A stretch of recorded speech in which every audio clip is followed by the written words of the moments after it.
Belinda, have you ever endorsed a political candidate before, let alone a Democrat? No, I haven't. This is a really unusual moment in not just this corner of Michigan, but in America in general.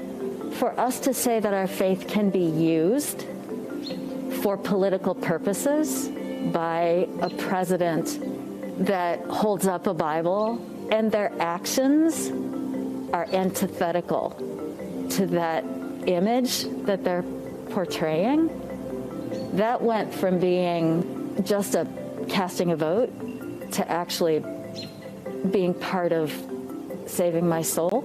There are a lot of your peers in this community who would look at you and say, how do you reconcile those values you grew up with, that you hold, with some of the values of the Democratic Party that might contradict those? Well, the values I grew up with, certainly they were cloaked in republicanism. But above that and more pervasive than that was faith. And it's that issue. What does my faith lead me to do that leads me to vote the way I did in this election?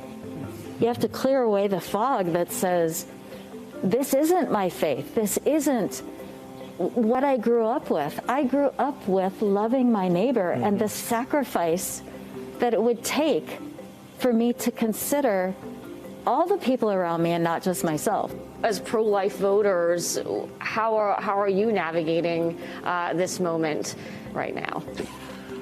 So that I'm pro-women, I'm pro-life, but then I have a big problem with people who are just concerned about the conception, but they're not concerned about the kids once they come into the world and taking care of them. That, to me, is just as important. I do believe there are many evangelicals who understand that to be pro-life means a whole lot more than that. And in these days, in a pluralistic America, you can't vote one issue. You have to look at the breadth of issues and decide from that how we love our neighbor. I was in Allendale, and it was interesting to see you had the left and the right next door to each other holding rallies, and both sides were heavily armed. What do you think when you see this in your community? Our faith speaks very clearly to the idea of violence. It's antithetical to the actual caring for people who live in bodies, because violence does harm. There's a lot of thoughtlessness out there.